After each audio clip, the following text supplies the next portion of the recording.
Okay,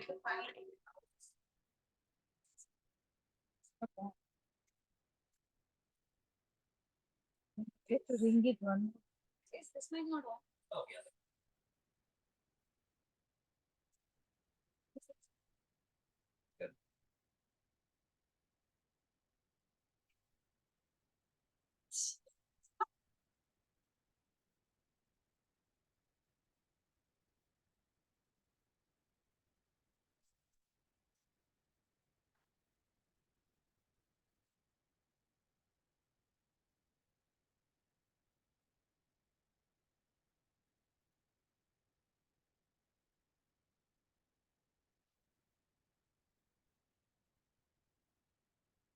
It's not accidental that we have this bell, because the bells remove the asuras.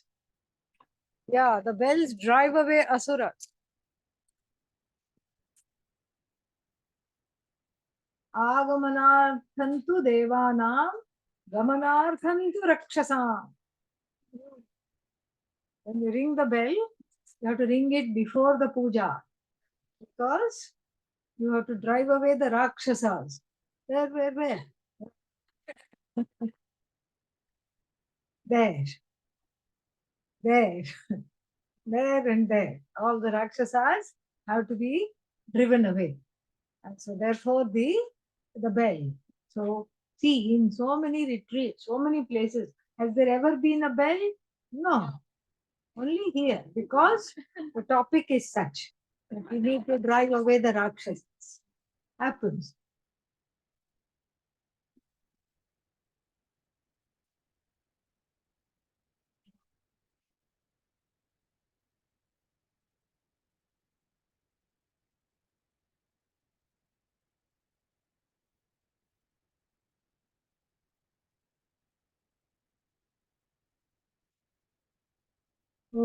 श्रुतिस्मृतिपुराणानालयं करुणालयं Namami भगवत्पादं शङ्करं लोकशङ्करं शङ्कराचार्यं केशवं आदरं सूत्रभाष्यकृतौ वन्दे भगवन्तौ पुनः पुनः ईश्वरो गुरुरात्मेति मूर्तिभेदविभागिने व्योमवद्व्याप्तदेहाय दक्षिणामूर्तये नमः।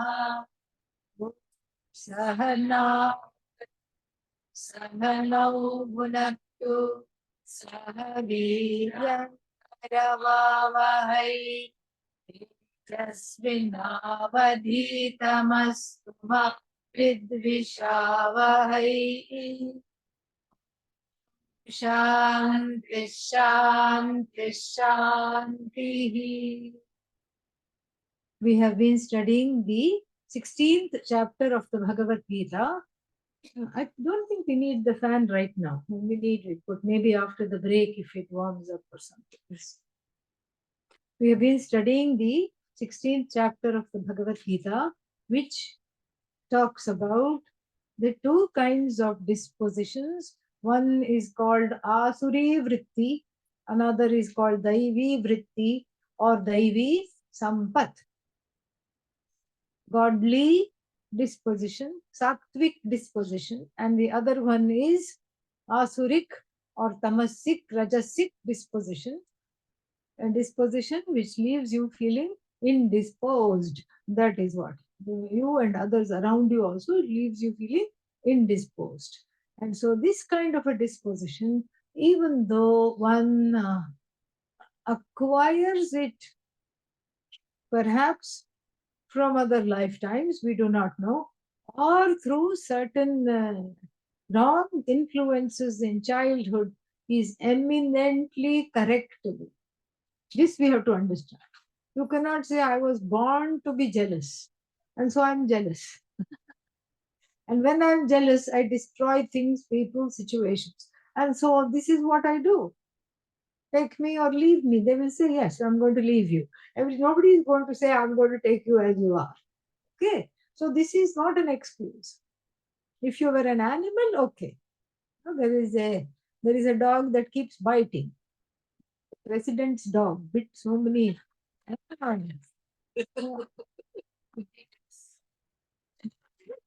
What is that? Secret agents. Now it is not such a secret that he did.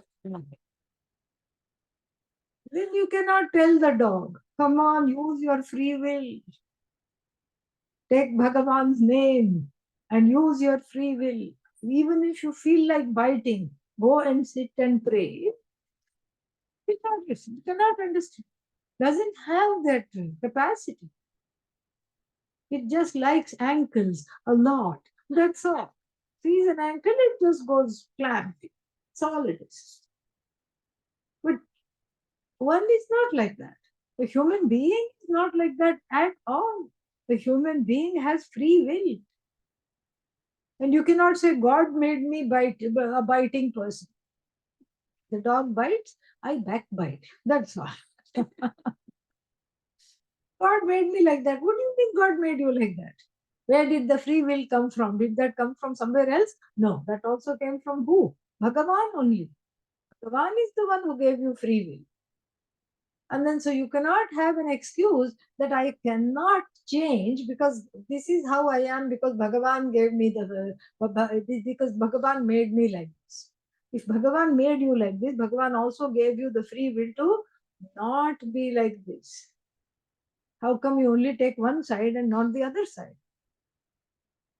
Your money is my money. That's the problem with it. Only one side is taken, not the other side. And so we've been seeing how inimical to oneself, it's like a rank form of self-abnegation, self-sabotage. Not only it destroys the person, but it destroys everybody around that person. And that is why it is to be avoided at all costs. And now we are thick in the middle of Asuri Sampat, treasures of the Asura.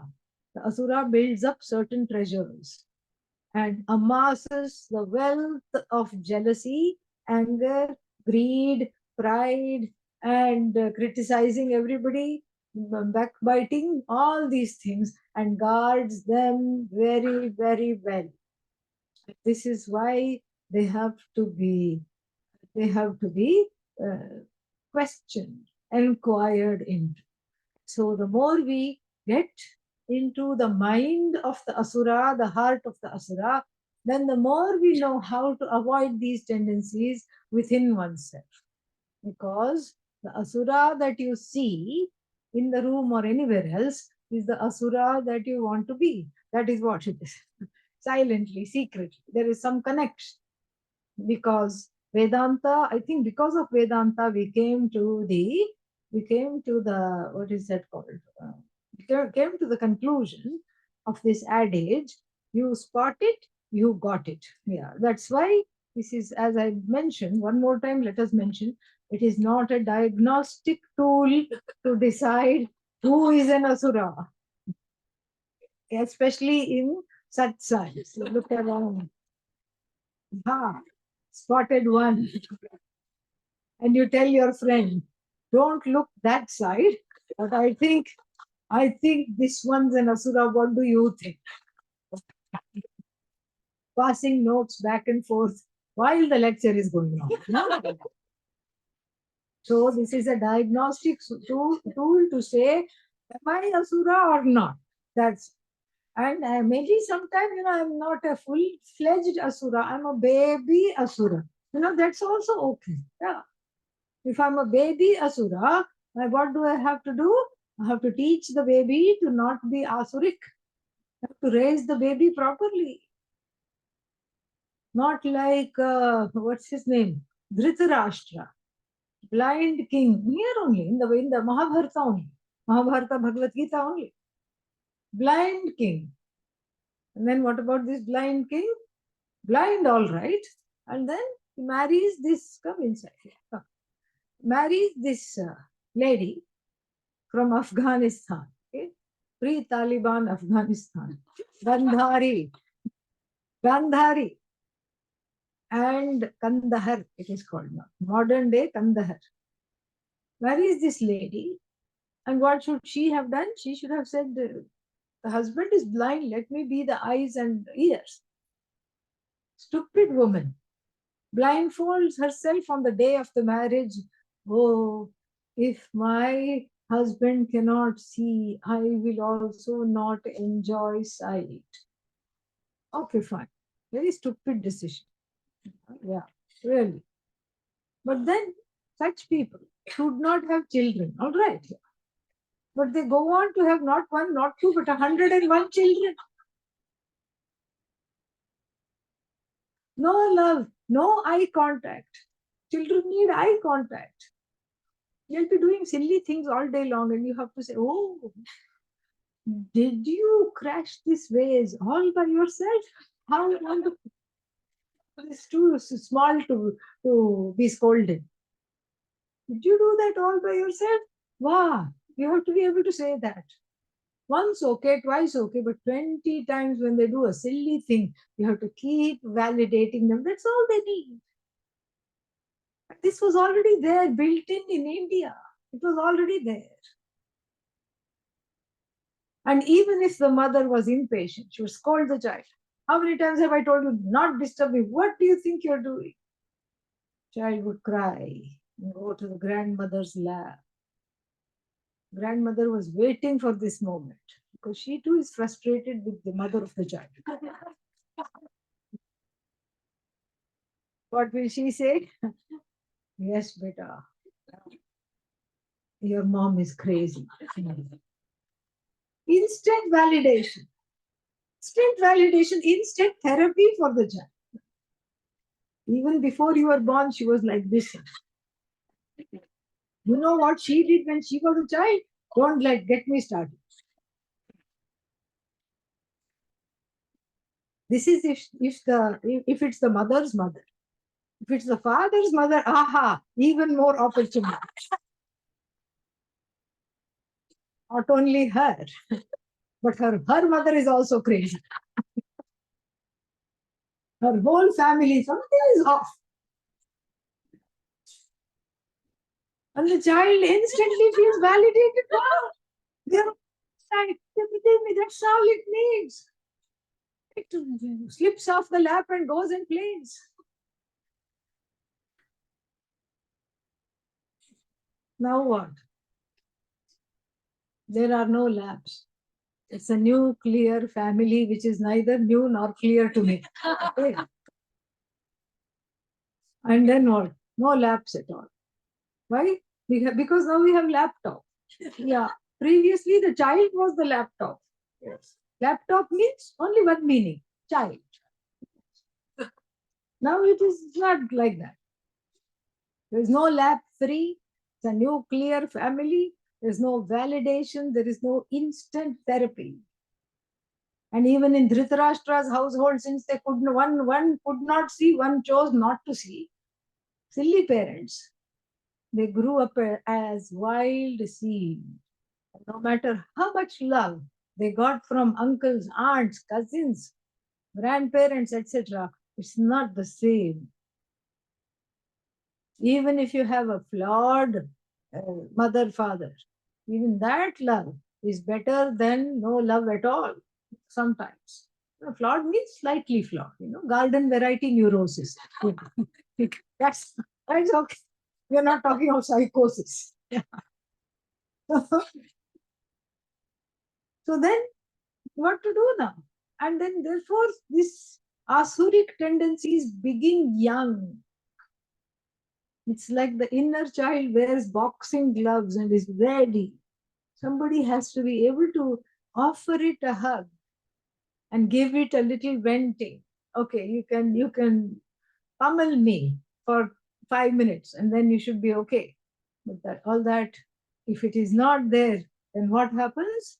One becomes extremely, extremely dissociated from themselves, from others, distrustful, no love, nothing. Is there a problem there?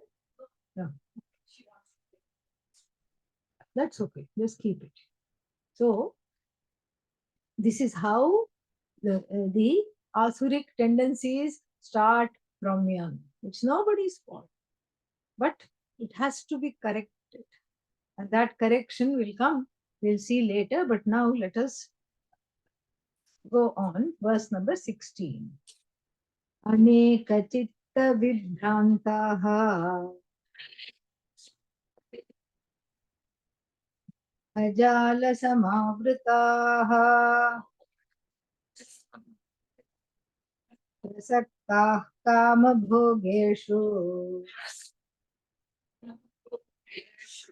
patanti narakeshu chau masambhavitāः स्तब्धाः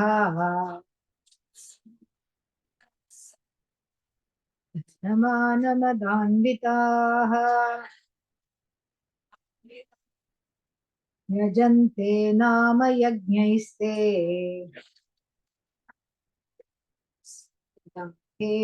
विधिपूर्वकम् अनेक चित्त विभ्रांताः, whose minds are distracted and consumed, not even distracted. Distracted is one thing, but utterly and totally consumed by varying and sometimes oppositional priorities. I want this piece of property, but then, somebody else is standing in the way. But at the same time, should I buy? Should I sell? What should I do? And all these things, they drive themselves and others around them crazy.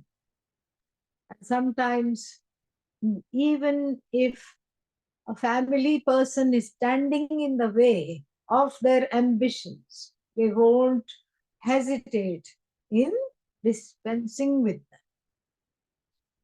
Please come a little bit forward, so some more people are coming.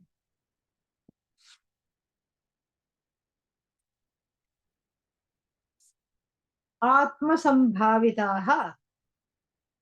They know that nobody else is going to praise them. Who's going to praise them?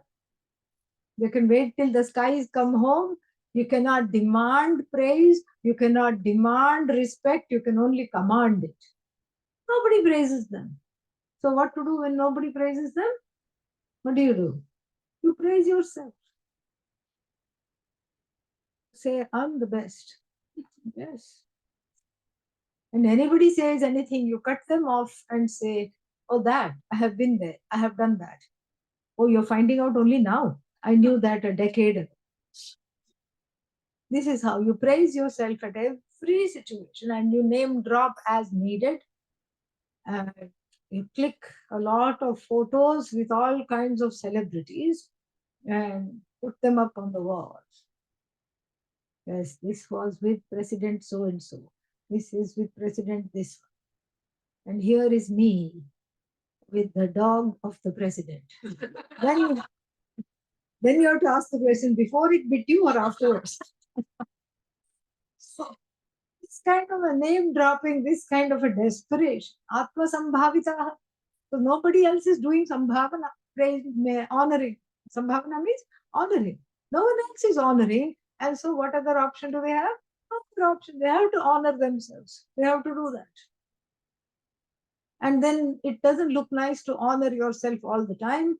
So they have under their, amongst their, what is that called, coterie of people who are just paid to praise. They're just paid to praise. Maybe they're not paid, they are threatened. If you don't praise, you'll be threatened. Maybe that's why, so they're all, these are henchmen and women who are around this person to say, oh, our leader like this, oh, this person like that.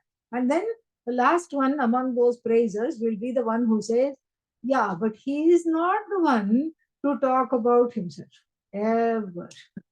She is not the one to talk about himself, herself. That's why we are there. And this way, they just Atma Sambhavitaha, Stabdhaha. Stabdha means like a tree, unbending, inflexible. Because to bend, even by mistake, means there is a certain inferiority. They feel inferior if they bend. So they're always stiff like this. like that, stiff. They won't even turn and look, just like that. Little bit. Very stiff. Stabdaha. Aprakvi bhava. Aprakvi bhava means, prakvi bhava means ability to bend. And they will never do namaskar to anybody, even if you take them to Adi Shankaracharya and other big gurus, they will not do namaskar. And if they are forced to do, they'll go like this. Bend. Side. So this is all very important. Why? Because it's important for us to see inside ourselves. Just by observing the world, we see what tendencies might be there. Because they feel like if they do namaskar to somebody else, even if they do namaste like this, they will not bend. And if they do namaskar to anybody else, then that means they will become small. Why? They already feel small. That's why. Atma sambhavitaha, stabdaha, madamana, what is that? Samanvitaha, something like that. There's a lot of repetition, so it's hard to remember what it said. Yeah, what is that? Yeah. Oh, I skipped one verse. Yeah, doesn't matter. Where are we? Yeah, we'll do 17 first. Doesn't matter. We skipped. We'll walk backwards like the asuras. Yeah. Atma sambhavitaha stabdaha dhanamana madanvitaha. They are full of pride because of their status and because of their wealth. They never forget it, and as though that is not bad enough, they never let you forget it, keeping on referring to it. Dhanamana madanvitaha. And then what do? They do go to temples. They do go do rituals. But how? They'll go to places of worship. But more, they don't have bhakti because they are Atma Sambhavita. They only think they are God. And then nobody else is, you can't bend to any higher power because I'm the highest power. And then so what kind of worship they will do? Nama Yajna, worship in name only.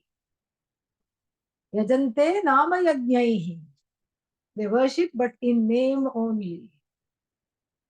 See, there are, the Mundakopanishad tells us that there are many, many things that you can do, like yajnas and everything. And it also to show the finite, finiteness, the finitude of all kinds of worship, because worship means what? Finite karma. And then finite karma yields what? Finite karma phala. And to show that, it is said that these are all, if these are not done properly, everything should be done properly. Not a single brick should be out of place. Not a single brick should have a crack. And all the bricks must be homemade and home baked. If you need 108 bricks and the 95th brick has a crack, then you discard it and then you make which brick? Brick number 1, not 96. Yeah. The whole thing you have to let go. So you like this, lot of ayasa, lot of effort is there. And then it is shown that this is all that it takes to make the karma phala also finite. To give us vairagya, the Mundakopanishad talks in very strict terms about the finitude, the limited results of yajna, prayer, kama karma, kama based karma. But another Shastra, the Puranas and other Upanishads, also talk about the fact that even if somebody doesn't know the vidhi means how to do, iti kartavyata, how to do something, it is not known properly. And even though it's not known, but the heart is filled with Shraddha, and I do some wrong things. Like this small boy who came and sat next to me when we were doing one homa in UG, 8-year-old boy. And then we had made this, what is that? Mixture of puffed rice, jaggery, nuts, and everything to offer. And then so he would offer one and the other one.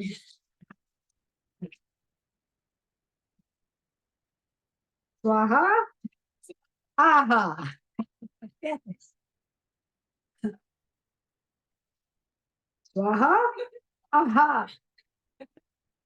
And nobody had the heart to scold him. The mother came and said, no, no, this is for Bhagavan and everything. And he agreed and he licked his. Why waste the jaggery, no? Yeah. But full of Shraddha. And for such people, when there is Shraddha, even something wrong is done. It was all supposed to be offered. But he thought it's the same here also. Vaishvarara, Agni, here also Agni. Jatharagni, stomach fire. There also fire, same thing. So me and Bhagavan are having a good time. We are having snacks together. That's what he thought. And so nobody scolded him, but they said, no, no, you shouldn't do it. He agreed. And he nicely licked in between the fingers because it was a very sticky mixture. And it was a hot day. So the jaggery was running. And then, but heart is full of Shraddha. Then after he washed his hands and came back, he didn't do that at all. So, because he understood, the heart is full of Shraddha, so even Bhagavan's heart would melt and would not deny this little child the fruits of the yajna. We have many such examples in our Shastra. Shabari, an ardent devotee of Lord Rama, she had her small ashram there. And in those days, the SMS took very long to arrive. And so before that, the person only would arrive. And so then what happened? She didn't know when Rama was coming. She knew he was going to come this way. He had to pass through the place. But she didn't know when he was coming. So every day she prepared for Rama to come, decorated the ashram with lamps and flowers and cleaned it and made places for all of them to sit. And then finally one day Rama comes. Oh my God, she's so happy. Then of course when an honored guest comes, you give them something to eat. Even though they'll say they'll pack and take. You still want them to eat. Okay. So then it's an inside joke. Okay. So, today I will eat. Don't worry. I will eat with all of you. So then you want them to eat. You want them to have something. All right. So then what does she give? She gives half eaten. What is called? Bear. Yeah. It's a kind of a fruit, which from the looks of it, you cannot make out if it is sweet, sour, or pungent, or if it is rotten. You cannot make out. Maybe if it's rotten, you can make out. But from the sight of it, you cannot make out. How to make sure only sweet fruits are given? Eat a little bit. You know why it's called bear? Because Lakshmana could not bear it. That these leftovers are being offered to the Lord. How could you do this? Hey, lady. And Rama just happily eating them. So when there is Shraddha, these kinds of mistakes are not mistakes, actually. They become Bhagavat Vibhuti. They are included in the glory of the self, which is the glory of Bhagavan. Because the Shraddha overpowers the iti kartavyata. This has to be done. One could be following the rules all the way, but no Shraddha in the heart. I am sitting because this is a very important yajna and I want a selfie with Shankaracharya. But if that's the reason I'm sitting, even Bhagavan will not give me the fruit. And that is an asura here. That is exactly what is being said. Nama yajna. It becomes a worship in name only. If the feeling is there, the errors are condoned. The errors are condoned because the feeling is there. And if the feeling is not there, meaning one has to forge a relationship with Bhagavan, that is what is worship. Worship is not like, pranay swaha, pranay swaha, yaha. It's not that. It's not a mechanical thing. If it is becoming mechanical, you have to come out of it. Do something else. Jump up and down. Change the routine. Get help. Get to the place of making this relationship real. That's why we have 5-step pujas. What is that? 7-step puja, 11-step puja, 16-step puja. And if you say, who will remember 16 steps, even one step I don't remember, you can just have a 3-step puja. Just have a simple altar and some nuts you offer. Then have water you offer, nuts you offer, do arati. 3-step puja. If you say, I can't even do that, then see me after the class. I have that. This much at least you must be able to do. In any which way you worship, to any, whatever your Ishta Devata is, whatever you call that Bhagavan, which by any name, by any form, whatever it is. No, I don't worship. Why? Because Bhagavan is formless. Then if you don't worship because Bhagavan is formless, do you know that you are non-separate from that formless, nameless consciousness which is you, that awareness? No, I don't. Okay, then keep quiet. If you know, then it's okay. But if you don't know, one better worship. One better worship. Because here, one is in this body where the asuric tendencies are jumping, overpowering any minute. 1 minute, sweet, lovely, beautiful vritti. Another minute, rakshasi vritti. What happened in between? In between this volcano? 1 minute, just a mountain, majestic, glorious, standing tall. Another minute, a spewing mess of hot lava. What happened? That's what happened. There is no inner management.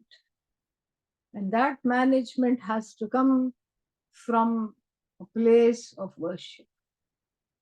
Because from the standpoint of this body, mind, sense complex, one is a hapless, hopeless, helpless individual. That helplessness we are confronted with every single day of our being. Unless one is an asura. They are also helpless, but they pretend. There is a lot of pretension. This is what is called dambha, pretentiousness. So that pretentiousness, if it is not there, if one is authentically connected with oneself, one sees that there is helplessness. So who is praying to who? The one that feels helpless, feels overpowered by emotions that one did not even know one had, is praying to that which is the source of the very emotions. And when one prays, something miraculous happens. The so-called limited I surrenders to the limitless. When the limited jiva, the so-called limited jiva, immerses into the ocean of the limitless, what is there? Only the limitless. Nothing is there. Where is the limited? The limited is included in the limitless. There is no more limited. Only limitless is there. And because of this, the transformation is possible. Because this is the truth. And in worship, while singing bhajan, while doing puja, there is an immersion, a non-separation that is palpable. That's why we have to cultivate the relationship. In the beginning, one even doubts the existence of Bhagavan. Why? Because things have not been going my way. What is this your way? So whatever I want, I'm not getting. The only question here to ask is, so what? No, but I'm having a hard time. Ask again, so what? I don't think I'll ever come out of this. So what? Keep asking, so what? No, that will be terrible. So what? Then at some point, the so what becomes an enlightening moment. You say, yeah, actually, so what? You keep saying, so what, so what, so what? And then you say, okay, it's not, it's not the end of the world. Nothing is the end of the world. Nothing in life is the end of the world, really. And this is shown very beautifully in the 11th chapter of the Bhagavad Gita, a word of wisdom coming surprisingly from Arjuna, not from the Lord. He says, Sthane Hrishikesha, Tava Prakirtya, Jagat Prahrishyati, Anurajyate cha. Because he says, Sthane, this whole Jagat revolves because of you and it is in place. My karma, which I don't like, karma means results of action, what is happening to me, which I am, the onslaught of which I am under, it is in place. But it is difficult, yes, but it is in place. I am in place. I am okay. Everything is okay. No, but it is not okay. That I feel it is not okay is also okay. This is wisdom. I don't feel okay. Yes, I know you don't feel okay, but you know what? That's okay. Sthane is a wonderful one, is indeclinable. Indeclinable means there is nothing there to modify. Unmodifiable word, sthane. It is in place. Your life, your job, your marriage, your children, and your friends, your family, your parentage, your prarabdha karma. Everything is sthane. It is in place. It is in place. It is what it is simply because it cannot be what it is not. Oh, but I have free will. Yes, so run around. Let's see. If you can change it, please change it. I have tried. I can't change it. All right. Sthane. This is a one word nididhyasana. This is the one word nididhyasana to say when you're freaking out. Sthane. Sthane. It is okay. It is okay. It is okay. So the karmic, it's all in order. It's all in order because it is an order. Order of Bhagavan. That is what we say niyama. Order. Order means what? It's a law. You don't go fight with gravity. Why you should be like this? I don't want you to. I don't want you to have this force. It's not going to listen to you. You can't fight with gravity. You can't fight with so many things. Most of the things you can't fight. You can't even fight with bureaucracy. You go stand there and scream at them. They will have they are schooled to have a stony expression, not a stoned expression. That's a different thing. Okay, yeah. A stony expression. You have to be very careful with the words these days. Yeah. So they will just look at you expressionless, totally. And you keep on ranting and raving. And then in front of you, they will close the counter. Finished. In India, they know how to do very well. You rush to complain, and they can see from your face you're coming to complain. And then they will put one a triangular board which says counter closed. Go here. Of course, there is nobody there. And they know that too. Sthane. But I really wanted to do this. Sthane. It's not my fault. Nobody's saying it's your fault. Don't take it personally. Just because something happened, nobody's saying it's your fault. This is the problem. This is also another baby asuri vritti, that you think everything is your fault. Oh, I didn't do anything. Still somebody is doing something. This is what a 2-year-old goes and tells the mother. I never hit this boy. It was not my fault. Nobody's saying it's your fault. Get out of the personalizing the situation. The personalization of a particular situation is what?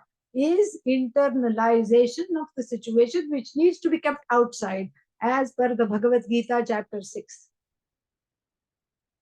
Sparshan bhakyan bahihi kritva. Before meditation, it says, just like you leave the chappals outside the door,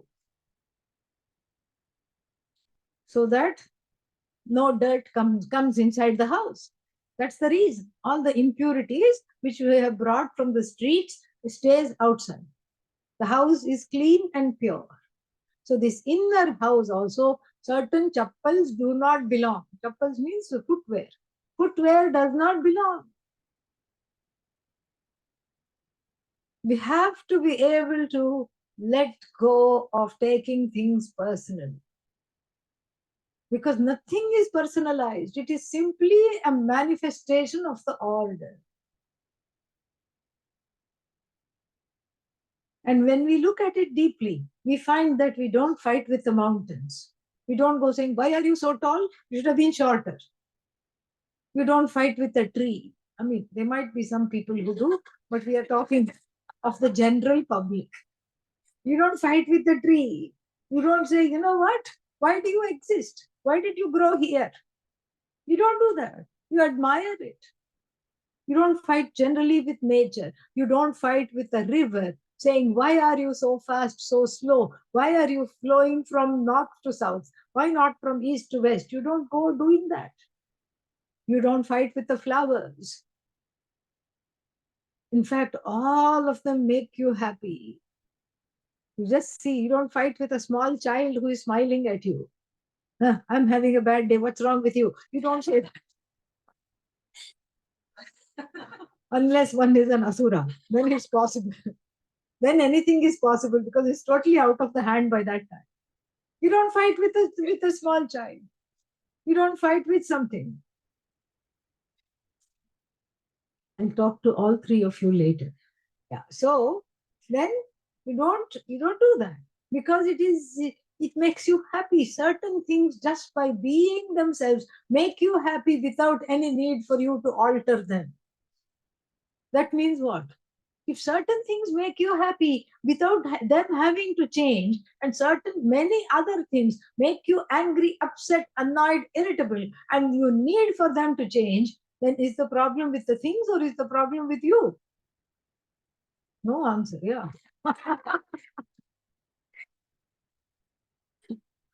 No answer at all. Is the so if you let me repeat that, okay? Maybe this time I'll have better luck this. If nature and few other things are appreciable just because of what they are, it's natural for me to appreciate a river without needing for it to change. I don't have a problem with the river. I don't have the problem with trees. I don't have problem with parks, with flowers, with bodies of water and little ducks and swans floating around on it. I have no problem with that. But I seem to be having a problem with all the people surrounding me. Is it with things surrounding me, with people surrounding me? That means are the things by themselves vitiated or is the problem with me? Yeah. Exactly. That is what we have to see. Somehow the river is beautiful. The lake, the pond is beautiful. The grass is beautiful. The tree is beautiful. Why? Because I don't have an agenda for it. Agenda for it does not exist. I have no agenda. I can appreciate the tree for what it is. But the family tree, it's another. It's a different matter. It's a different matter.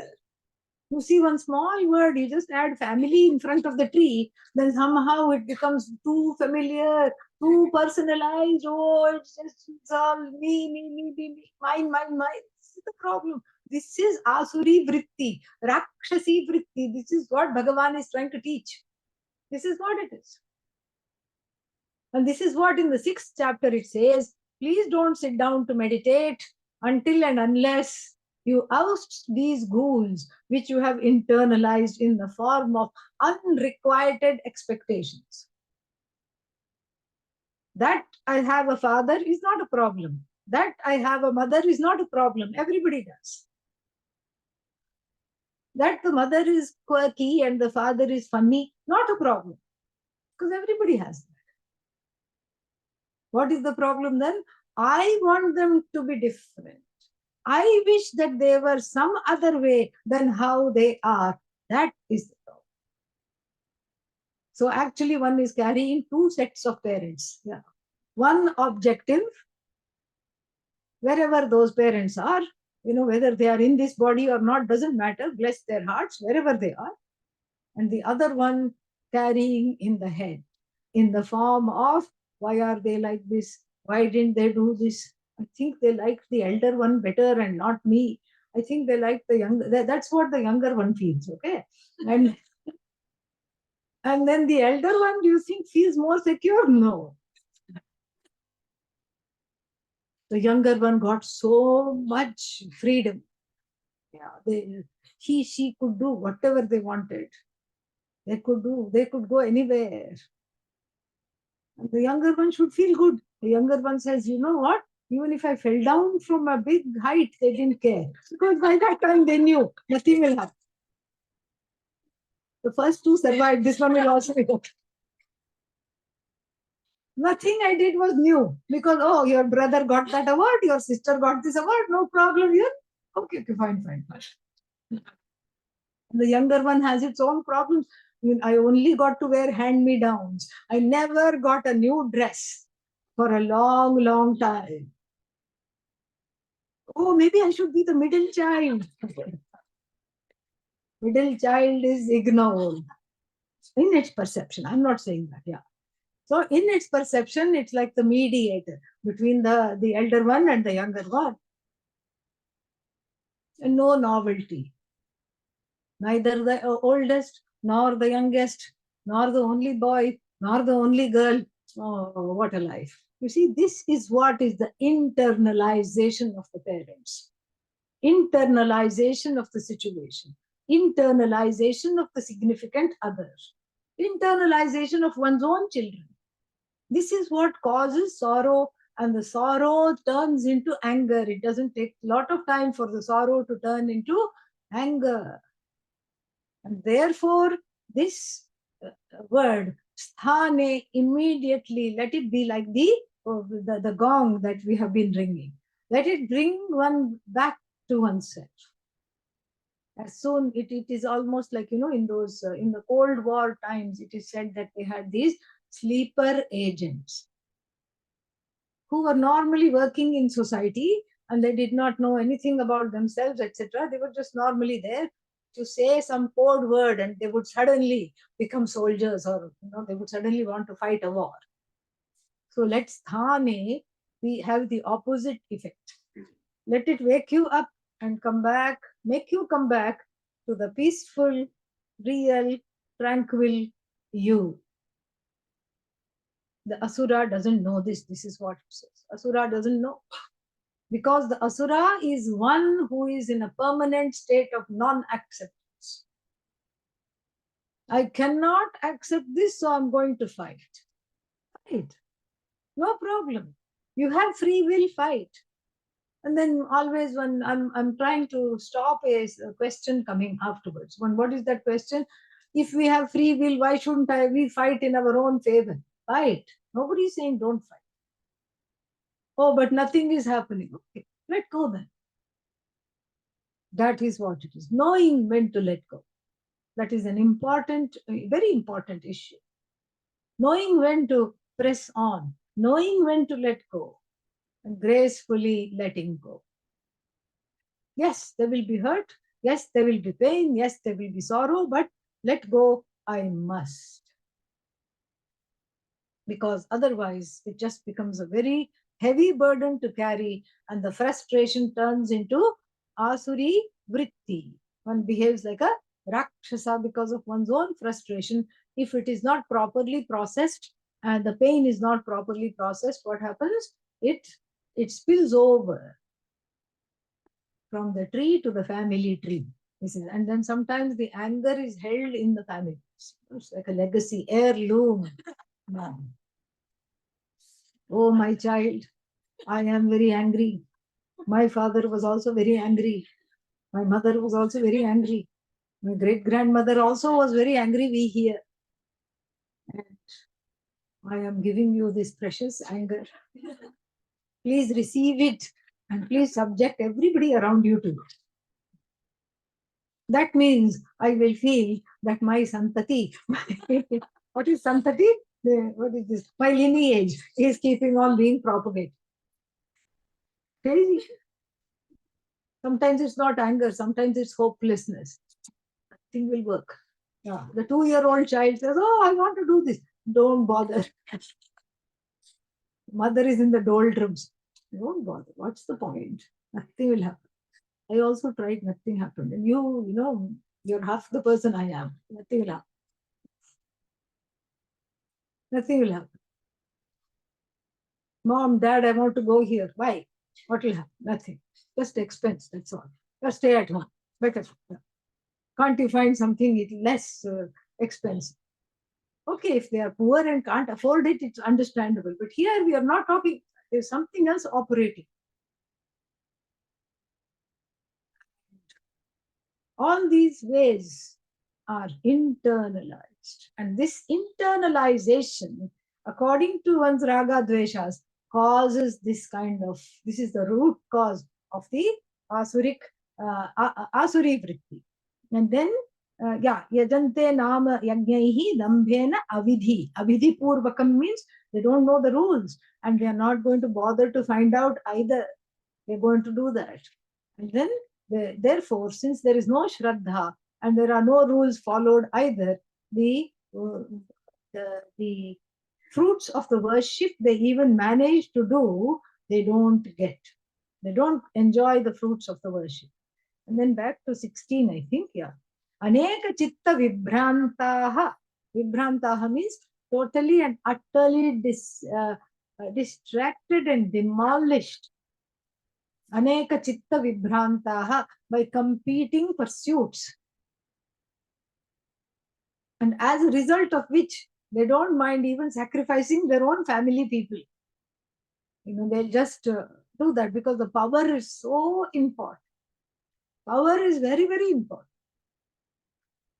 The politician gets caught in a scandal, maybe a sex scandal, or money scandal. What other scandal is there? Only two kinds of scandals. Politician gets caught in the scandal and says, "My wife made me do it." Yeah, that is it. It happens. Yeah. Is the wife not dear to this fellow? Yes, very dear, but convenient. Right now, I want to, take away the stains from my own reputation. And so, my darling, you don't mind, do you? You don't have a reputation to begin with. And so, let's just sacrifice yours. Yeah. She made me do it. People say that. And then what happens is that, these are the kinds of people who will just give up their own children, their own family, their own spouses for the sake of advancement. And why do they do that? Mohajala samavritaha. Samavritaha means completely enveloped, caught and covered. Both the meanings are there. Avritaha, from br, to cover. Vrinoti. Avrinoti, completely covers, and then it also means caught, because a net both covers and catches. So what is the net? The jala. What kind of a jala? Mohajala, a net of delusion, deluded priorities which bring them down, deluded ideologies, deluded nonsensical notions, deluded raga, dvesha, strong preferences, prejudices. The whole thing, they are an embodiment of delusion. And they are caught in the net of a deluge. So why don't they come out? Like, see, if you trap a bird in the net, what will it do? It will flutter, flutter, flutter. It will try to escape. That same bird, you leave it in the net, come after 2-3 days, what will happen? You have got used to it. It will just be waiting for you to feed it. When now from the net, it is transferred to a cage. It has been sold somewhere. What kind of a cage is it? Golden cage. Yeah. Golden cage with a golden feeding bowl and a golden water bowl. And it's waiting for the food to come because the captivity, it's no longer understanding that I am in captivity. This is the deluge. This is the deluge. It's a golden cage of money, wealth, power, influence. Money means we are not talking of just whatever we have plus some more for savings and retirement. Money means it's like siphoned off of the ordinary people. We saw yesterday, anyayena, through illegal, unlawful means, that kind of money. And so there is this golden cage, and so one does not see that one is imprisoned in the deluded priorities of one's own self. Mohajala samavrataha. And what do they do? Prasaktaha kama bhogeshu. Prasaktaha means immersed in, dipped in. Like what? Chocolate covered strawberries. Yeah. So and so instead of chocolate, think of this person like a kind of a berry, because very deluded. So this fellow, well, think of this fellow dipped in what? Kama and bhoga. Kama means like a strong preference. Bhoga means I want to enjoy this and this alone, even at the cost of others. Like what was that? Who was that person in the French Revolution who said, if they don't have bread, yeah, let them have, yeah, Marie Antoinette. What is she supposed to have said? Let them eat cake. Let them eat cake. Because, they were running to her saying, the peasants, they don't have bread. Well, let them have cake. She's not going to give the cake. But the idea is she's so out of touch with the whole thing. Here also, the person is out of touch with themselves, out of touch with others' needs, and no empathy. This is like a complete, a full-fledged asura is a sociopath, psychopath. That's what it is. So, kama bhoga, yeah.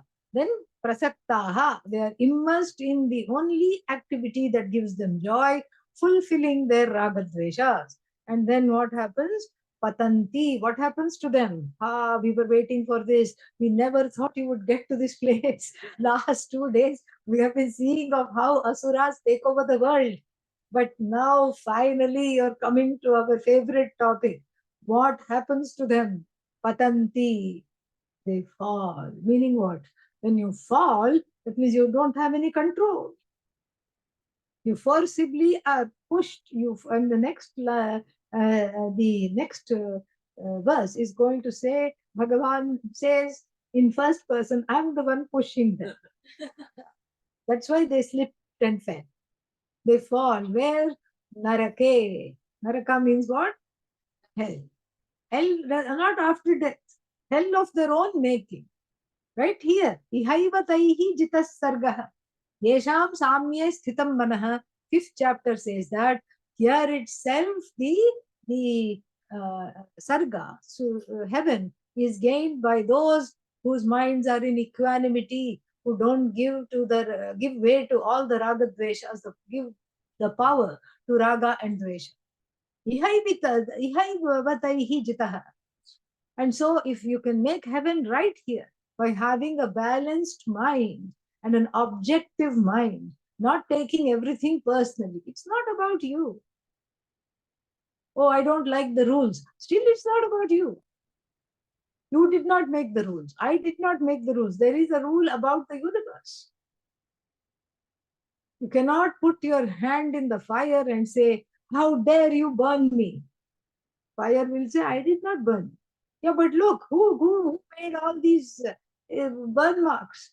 Yeah, I burnt you. And why did you do this? Because you came and approached me. This is what I do. This is my nature. Keep away from me. This is what one has to understand. One has to respect the laws of nature. The laws of nature includes the laws of your own karma. Laws of your own karma phala have to be respected, have to be accepted. And if you say, I'm not going to accept it, who loses? You are the loser. Bhagavan is not the loser. You are the loser. No, but I really can't accept it. Then I have a question for you. My favorite question. What is that? Can you accept your non-acceptance? No. Then we'll ask one more question. Can you accept the non-acceptance of your non-acceptance? No. Okay, no problem. We have time. Can you? Can you accept the non-acceptance of the non-acceptance of the non-acceptance? Yes, if you shut up, I will say yes. I won. Yeah. Somebody have to say yes. Then you walk back. You walk back slowly. Okay, now I'm going to say yes to the non-acceptance of the non-acceptance of the non-acceptance. Somewhere I'll say yes. Then after saying yes to that, then you say, I'll say yes to the non-acceptance of the non-acceptance. Then finally I get to the place of acceptance of the non-acceptance. Then when I accept the non-acceptance, what is left? Nothing. Only acceptance. Then don't say, shall I go into the non-acceptance of the acceptance? No, that's backwards, okay? So this is something which is very beautiful here. It says that, the patanti narake ashuchau. The naraka that is being talked about can be taken in two manners. One is after death, the karma phala leads you to places which are, where things of a biting nature are there. Why?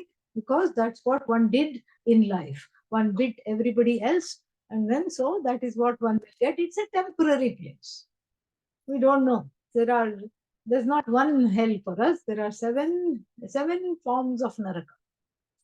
Atala, Vitala, Sutala, Rasatala, Dharatala, Mahatala, Patala.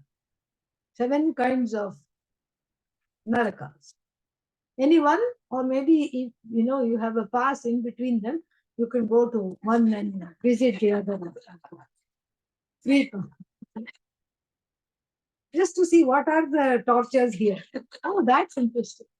Person was a researcher. Okay. Let's go here and see what might be the tortures over here.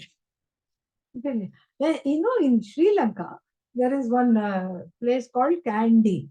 And before you get excited, it's spelled with a K. All right. Then, and in this Kandy, there are these caves, Dambula caves. Anybody has gone there? Yeah. Oh, you went there? Yeah. Toral has gone everywhere. So, Dambula caves. And this is a very interesting caves because you go, it's all dark, your eyes have to get adjusted. And then there they have all these plaster of Paris or wax figures. And there is a lot of red dye they have used because blood is flowing. Somebody is stuck in the stomach with a small spear, and then somebody is bleeding out of the head. Somebody is half decapitated, and the head is going like that. And the person is, the figure is floating in the air like this. They have various depictions of hell for those who transgress dharma. This is what it is. This is all Buddhist hell. They must have got it from the Shastra only because it was all the same source. And so, like this, we also have many, many different depictions of this. So you can take it as what one does in the afterlife, or you can take it as what right here. Each time I am in non-acceptance, I make life hell for myself. I become an asura because that non-acceptance makes me lash out against myself and against others. Each time I'm in non-acceptance, I yell, I scream, I make sure that the people know that I'm in non-acceptance. And then I have a lot of drama. Big time, I become a drama king or a drama queen. I don't think the young adults are absorbed. Drama prince, drama princess. This is what one becomes. And then when there is too much drama, what one misses is what? Rama. You don't need drama, you only need Rama. Rama means joy. Ramante asmin yoginaha. That in whom the yogis revel. Rama. And you can't revel in something that is making you unhappy and revengeful and making you feel full of grudges. You can only revel in that which makes you happy, which ultimately is your own nature. So drama has to be replaced by Rama, These people don't know that. That's why they make their life into a big living hell, and they make the life of other people surrounding them also into an equally big living hell for everybody else. They torment themselves, they torment others as well. Ahankaram balam darpam क्रोधं च संश्रिताः मामात्मपरदेहेषु विशन्तोऽभ्यसूयकाः. So all this we have seen. Ahankara, the I notion is all pervasive, and therefore this Bhagavan who is all pervasive and the truth of myself is not understood. Balam. Balam, this we have to take this carefully. Balam means what? Strength. Yeah. Because Bhagavan declares that I am the Balam in everyone. I am the strength, O Arjuna, but there is a caveat. Kama Raga Vivarjitam. Free of Kama, Raga, Dvesha, and that kind of a strength. Here the strength is pushed by what is that called? The fuel that runs the strength here is the Raga, Dvesha. Raga, Dvesha is what is running in the arteries, and that is what makes the engine called this Ahankara propel. Raga, Dvesha propels the Ahankara, and so they get a brute force. This is what is called. It's not the embodiment of Bhagavan. Balam balavatamaham kamaraga vivarjitam. No, not that kind of bala. Here it's a different kind of a brute bala, brute force, where the ends justify the means. And then where do they get their food? Where does this strength get its food? Kama and Krodha, samshritaha. It derives, it is taken refuge in Kama and Krodha. So it derives happiness from Kama, Krodha, etc. And it's just a useless, very useless kind of a thing, kind of a brute force. And then and it's useless and it has got very inimical effects. Why? Mam Atma Paradeheshu, in their own bodies and in other bodies also. What do? Mam Pradvishantaha.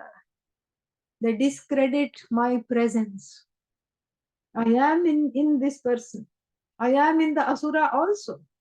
Because I don't have a choice. I don't want to be in the Asura. But I am the indweller of the Asura as well.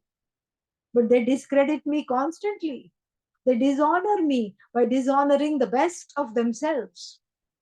They dishonor me, they dishonor the best of themselves, they dishonor the highest, most loving, most compassionate aspects of themselves. And in so doing, they discredit me. And in fact, they hate me. Pradvishantaha. They hate me, meaning there is self-hatred. They hate themselves. They hate the part of themselves that is compassionate because it is seen as weak. It's not compassion. What is it? Weakness. And they'll tell their children also, be tough. Otherwise, everybody will take advantage of you. If you give, they'll ask more. Don't do this. Be tough. Be big. Do this, do that. And so, this is because they act tough, because they suppress all the sattva in themselves. They suppress me, who is the godlike presence, the indweller of every human being. They suppress me, not only suppress me. Suppress means everybody does that who does not understand the Bhagavad Gita. In the beginning, one doesn't know, one suppresses it. But this is not just regular self-hatred. This is self-hatred on steroids. This is that kind of a self-hatred. It is just a active discrediting of anything good in oneself. Active suppression and discredit. And so they dishonor me, they hate me, my presence, they disrespect me. And the I that is in all bodies, by treating everybody else with disrespect and dishonoring other people, then when they dishonor other people, who are they dishonoring? Lord Krishna says, me. They are dishonoring Bhagavan.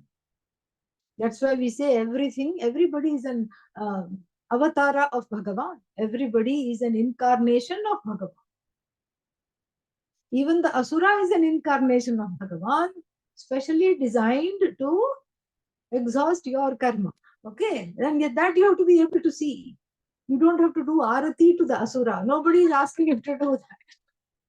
You don't have to pray to the Asura, but acknowledge that this is a force that I cannot contend with right now.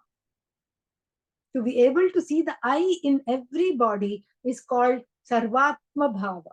It is very close. It is actually a manifestation of moksha. Or if you see it as a sadhana, it's very close to gaining moksha. I'm able to transcend the person's raga dvesha, the person's pains and sorrows. And I'm able to see that this is who they are. They are none other than me. That same consciousness, that same awareness, that same Bhagavan inhabits their body, mind, sense complex, just like the same Bhagavan, Bhagavati inhabit my body, mind, sense complex. That's why we have the greeting, Namaste. It came in very handy during COVID, yeah. Very nice.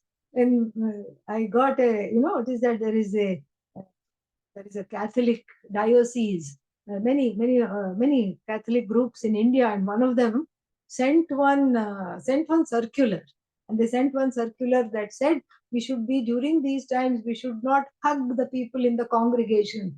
We should be like the Hindus who say Namaste. We should adopt this and do that. Yeah, Namaste, because it is actually a hug.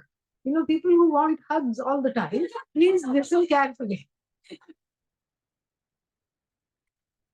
So, can you please give me a hug? So Namaste is our hug. Yeah. It is a hug to Bhagavan. And I'll tell you exactly why and how. It's a hug to the Bhagavan in you, to the best and the most glorious aspect in you. I not only hug, but I embrace wholeheartedly. Because if I hug, or if anybody hugs, what are you hugging? Yeah, a body which is inert. But here, this is a hug to that which is sentient. Look at this. This is the essence of the whole tradition. 2 hands. And then not even the fingerprints do not match. Nothing is the same. And sometimes they say the dominant hand is a little bigger than the non-dominant hand. Funny, the height of the fingers not the same. Nothing is the same. Even the fingerprints are all different. And yet they come together. It's not that we say that we are swallowing the differences. I see the difference, but I can transcend the difference to say that which is here is also there. It's one. And since it is one, there is no need to hug. It's just one. That is what the truth is. So I have very cleverly reflected a goodbye ritual. Really think about it. Think about it. It's very, very deep. Jokes aside, it's a very, very deep thing. Mamatma paradesh, mam atmadeheshu, paradeheshu, atmadehe, paradehe. In their own bodies, they discredit me. They don't hug me. They don't hug the other person's truth. Hug means acceptance. I embrace you means I embrace the all of who you are. And then if I keep embracing through everything, from through all the personality, all the differences in the body, mind, sense, complex, will be here till the cows come home. So what is there to embrace? What you should acknowledge is that source because of which all these diversities we can enjoy. I enjoy your differences. I enjoy that you are different from me because I can see the oneness. I embrace the oneness, therefore I can celebrate the diversity. This is very, very big. This is the Hindu tradition. That's why it is, it's a no-touch culture. There is no need to touch. Just go like this. Very nice. Very handy also in these pandemic times and what is that, respiratory viruses, etc. Very nice, very hygienic culture. I love it. So then the so Mam abhyasuyakaha. Abhyasuyakaha means those who see bad things in others. Abhyasuyakaha means who see defects even when there are no defects. No defects will be there. But what do they see? Defect, defect, defect, defect, defect. Why are you like this? Well, I can't be any other way. That's why I'm like this. And why are you not like this? One day. Why are you like that? Another day. They see defects in everybody except themselves. And then they keep wanting to fix other people. And of course, they can't fix anybody. And so when you can't fix anyone, what happens? You take them to the Swami. All right. Maybe the Swami can fix them.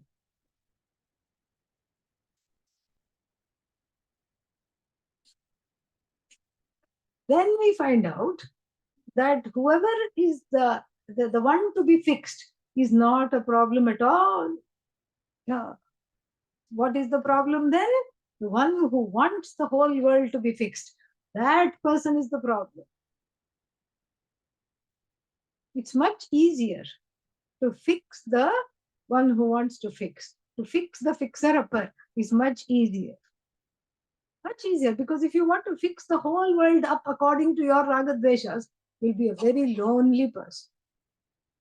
First of all, nobody will listen. All right, yeah. Even a small child will not listen. What to talk of a full-fledged adult? So you want to fix the whole world. You want to fix the people in it. You want to fix the house in a certain way. Just become a control king or queen. It's much better to fix that which wants to fix everything. This is a quick fix. If you fix that which needs everything to be fixed up, then you're dealing with how many entities? One. And the one that is very close to you. You intimately know this aspect of yourself. You deal with the fixer. And then you find out you don't need anything to be fixed. It's like the man who went to what is that called? Some kind of a druid. Druid is some kind of a European Vaidya in the ancient times. Okay, so he went to a druid and he said, help, help. I'm afraid the sky is going to fall on my head. Look, it's the clouds are moving. Look, it's falling right now. I'll see you. Come, The druid took the fellow inside his tent. We don't know what happened, but the man came out walking on his arms. All right, yeah. First he was in a handstand and he was walking on his arms. And then he was singing the praises of the druid. Look, the sky cannot fall on my head anymore because my whole perspective has changed. Because when he looks, what does he see? Where he is safe. That is why you can't fix the whole sky. You can't listen. You have to fix your own head. You have to fix your own heart. Vedanta is an inside job. Whenever you want to fix something, think of this moment that we have shared together. Yes. Let it be indelibly inked in the heart. Nothing to fix. It is Bhagavat Srishti. It is Bhagavan's world. It is following on laws. What is there to fix? Who is there to fix? You just have to fix the raga dveshas that say, I want to fix everything. And once that is fixed, then the whole world looks different, like the man walking on his hands, no longer afraid, no longer upset with the sky. So this way, we grow. We grow out of the asuri vritti, and we don't get into this kind of a stubbornness of trying to go head to head with Bhagavan and Bhagavan's order. Then what happens to these people is given in 19 and 20. Let us chant that. Tanaham dvishatah kruran samsareshu naradhama क्षिपाम्यजस्रमशुभान् सुरीष्वेव योनिषु आसुरीं योनिमापन्नाः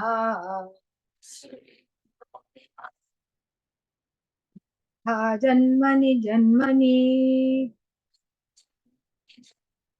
मामप्राप्यैव कौन्तेय तो यान्त्यधमां गतिम्. Small 10-minute break, then we'll come back. Om Purnamada Namidam Purna Purnamudachyate Tasya Purnamada Purnameva Vishishyate. Om Shanti Shanti Shanti. Harihi Om Shri Gurubhyo Namah. Harihi Om.